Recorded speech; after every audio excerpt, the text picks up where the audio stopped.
మనకి Indian cricket టీంలో అది కూడా టెస్ట్ క్రికెట్లో చూసుకుంటే చాలామంది కెప్టెన్స్ వచ్చారు, వెళ్ళిపోయారు కదా. అయితే మరి వాళ్ళందరిలో కూడా మరి టెస్ట్ క్రికెట్లో సెంచరీలు చేసిన వాళ్ళు చాలామంది ఉన్నారు. మరి వాటిల్లో కూడా మరి ఒక టెస్ట్లో 2 ఇన్నింగ్స్లో కూడా సెంచరీలు చేసిన బ్యాట్స్మెన్స్ అంటే మనకి చాలా తక్కువగా కనిపిస్తూ ఉంటారు. సో మహా అయితే ఇప్పటి వరకు మొత్తం 3 మాత్రమే కనిపిస్తున్నారు.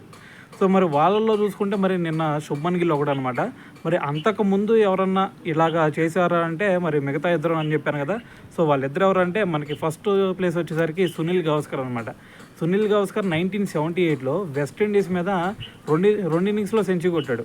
మరి ఫస్ట్ ఇన్నింగ్స్లో వచ్చేసరికి 107 రన్స్ కొట్టాడు. సెకండ్ ఇన్నింగ్స్లో వచ్చేసరికి 182 రన్స్ కొట్టాడు.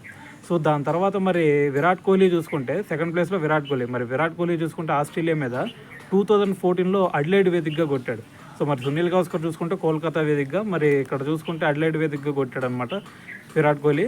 సో అప్పుడు ఫస్ట్ ఇన్నింగ్స్లో వచ్చేసరికి 115 రన్స్, దాని తర్వాత సెకండ్ ఇన్నింగ్స్లో వచ్చేసరికి 141 రన్స్ ఏం కొట్టినట్టున్నాడు. సో ఇప్పుడు మరి శుభ్మన్ గిల్ వచ్చేసరికి ఇప్పుడు ఇంగ్లాండ్ మీద మరి ఫస్ట్ ఇన్నింగ్స్లో 269 రన్స్ చేశాడు. దాని తర్వాత సెకండ్ ఇన్నింగ్స్లో వచ్చేసరికి 161 రన్స్ చేశాడు అనమాట. అయితే మరి ఇప్పటి వరకు మరి మనకి టెస్ట్ కెప్టెన్లో ఇండియన్ టీం తరపున 2 ఇన్నింగ్స్లో సెంచరీ చేసిన బ్యాట్స్మెన్స్ అయితే వీళ్ళు ముగ్గురే అనమాట.